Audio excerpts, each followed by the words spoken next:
Ok, donc dans cette vidéo, on va voir comment formater du texte en HTML. Donc si on regarde cette page, on voit que les titres, par exemple, sont en gras. Ça se fait automatiquement. Dès qu'on utilise la balise, les balises pour les titres, donc les balises H1 jusqu'à H6, les titres sont automatiquement en gras et leur taille dépend de quel H on utilise. Donc par exemple, dans le texte qu'on a ici, le mot commerce est en gras. On a la possibilité de le faire sans utiliser les titres.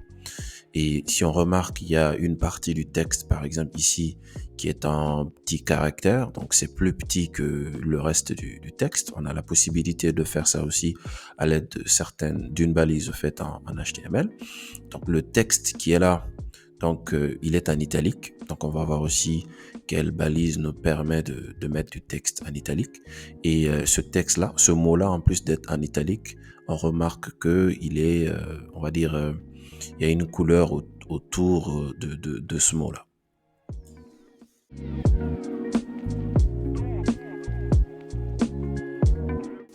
Ok, donc là, il y a les balises qui nous permettent de mettre du texte en gras. On a la balise B et puis on a la balise strong. Donc c'est quoi la différence entre les deux? Disons que le mot commerce qu'on avait en gras tout de suite, on va le remettre en gras. Donc avec la balise B, donc on fait B. Et puis, à l'aide de notre Visual Studio Code, on a la balise ouvrante et la balise fermante. Donc, on va prendre le mot commerce et on va le mettre à l'intérieur. Là, automatiquement, on remarque que le mot commerce, il est en gras. Donc, on a la possibilité aussi de le faire au lieu d'utiliser la balise B. Donc, on a la possibilité d'utiliser une autre balise qui est la balise strong. Donc, on prend le mot commerce et on met à l'intérieur. Maintenant, on peut se dire, mais pourquoi est-ce qu'on a ces deux-là? Pourquoi est-ce qu'on a B et puis pourquoi est-ce qu'on a strong? Pourquoi est-ce qu'on n'a pas une seule balise pour mettre du texte en gras? Donc, la différence entre les deux, c'est quoi? C'est que le tag B, donc pour la balise B, c'est tout simplement pour le mettre en gras. Donc il n'y a pas autre chose derrière. Alors que avec la balise strong, donc non seulement ça le met en gras, mais on explique au fait à notre navigateur que le mot qu'on a mis en gras ou le texte qu'on a mis en gras est un mot qui est important ou bien que c'est un texte qui est important. Donc ça peut être pris en compte, ça va même être pris en compte lorsque du coup on va parler du référencement. Donc, dans le référencement, on a dit que les titres que nous choisissons dans notre page, il faut très bien les choisir parce que c'est pris en compte au niveau du référencement. Et aussi, le contenu que l'on met en gras dans notre texte, euh, il faut choisir du contenu qui est en relation en fait avec le titre de notre page ou bien le thème de notre page. Donc, si notre page parle de, je sais pas, de pâtisserie ou bien parle de quelque chose, d'un sujet, les mots que nous allons choisir dans notre contenu à mettre en gras, il faudra que ce soit de préférence des mots qui sont en relation en fait avec le thème principal de notre page. Donc c'est ça la différence entre la balise B et la balise strong. Donc si on veut mettre juste du contenu en gras, on peut utiliser la balise B, mais si en plus de ça, ce mot ou le texte en question a une importance, donc on utilise la balise strong. Et il faut pas utiliser aussi beaucoup de balises strong. Faut pas l'utiliser parce que on veut l'utiliser, parce que sinon ça va avoir l'effet contraire, c'est-à-dire que ça va nuire au référencement de notre page ou de notre site web.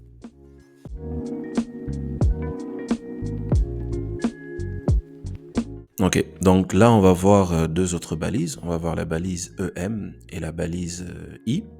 Donc on a vu dans un premier temps la balise B. Je vais par exemple utiliser ici la balise B. Donc je mets B et puis je vais couper ça.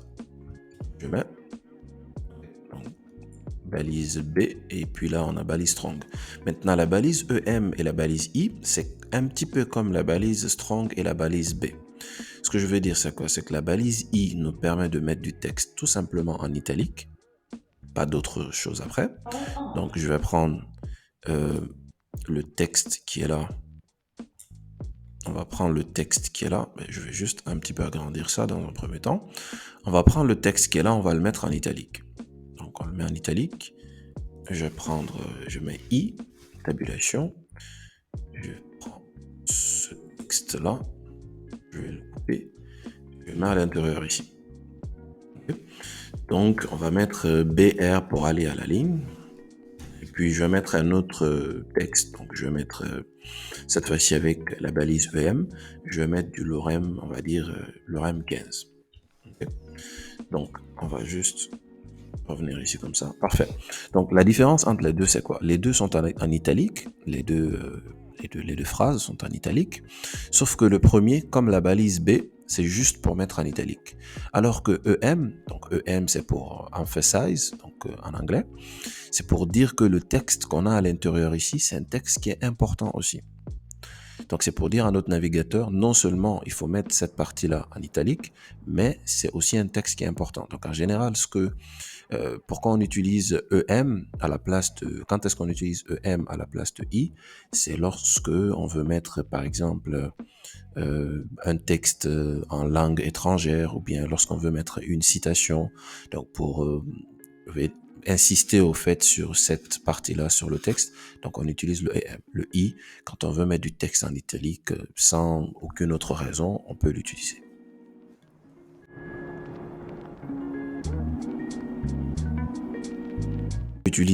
On peut utiliser par exemple la balise small. Donc la balise small nous permet du texte, le small en anglais ça veut dire petit, mais ça nous permet de mettre du texte en petits caractères. Donc si je mets ici lorem 10, voilà, je fais entrer la tabulation, on voit que le caractère en fait du texte qui est là est plus petit que le contenu, le reste du contenu de notre page.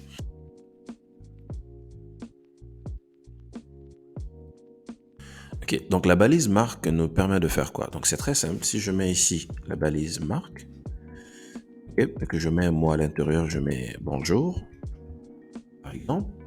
Donc vous allez voir, voilà ce que ça fait. Je vais mettre de l'espace ici, voilà ce que ça fait.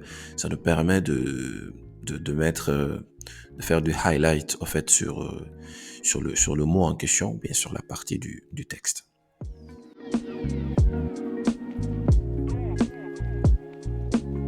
Ok, donc après on a la balise delete, donc ou DEL tout simplement. Donc si je mets DEL et que je fais la tabulation, je mets déjà supprimé. Donc c'est une façon de faire comprendre que le texte qui est là, on l'a supprimé. Par exemple, on l'a supprimé et puis on l'a remplacé par un autre mot.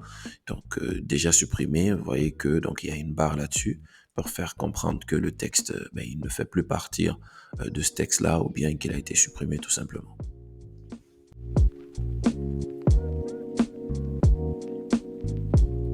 Donc on a aussi la balise sub. Qu'est-ce que ça nous permet de faire? Imaginons que je veux écrire en fait la formule du dioxyde de carbone, le CO2. Donc on met CO2 et que le 2 bien sûr on veut le mettre en indice parce que dans la formule le 2 il est en indice. Donc qu'est-ce qu'on peut faire? Je vais faire ça. On met sub ici. Ok, tabulation. Et puis on retire notre 2 là. On vient le mettre à l'intérieur ici. On a notre 2 qui va être en indice, comme ici. Donc, on voit que le 2 est un indice, on a le CO2. Donc, la balise sub nous permet de mettre du texte un petit peu en bas, au fait, comme le 2 qui est là.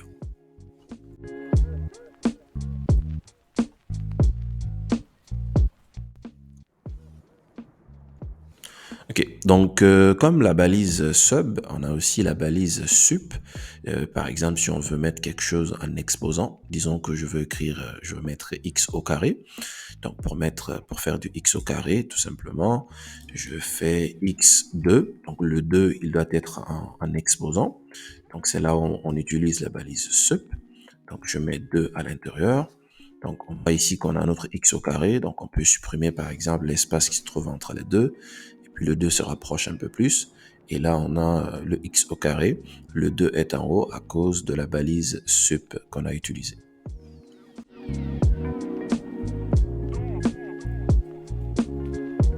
Okay. Après, il y a beaucoup d'autres balises vraiment que l'on peut utiliser pour formater du texte en HTML. Donc, ce que nous sommes en train de voir ici, c'est juste quelques-unes de ces balises-là. Après, vous pouvez sûrement voir d'autres balises Donc, sur Internet, il y en a beaucoup, il y en a plein. Donc, ou bien vous pouvez rencontrer dans du code HTML des balises que nous, on n'a pas vues, mais il faudra juste prendre le nom de la balise, aller sur Internet, faire des recherches, et vous allez voir de quoi il s'agit. Donc, la dernière balise que nous, on va voir, c'est la balise U. Donc, qu'est-ce que nous permet de faire la balise U? U, c'est comme dans underline, donc en anglais. C'est comme mettre une ligne en bas d'un texte ou bien d'un mot. Donc, si je mets U et que je fais la tabulation, je mets bonjour, par exemple. Bonjour tout le monde.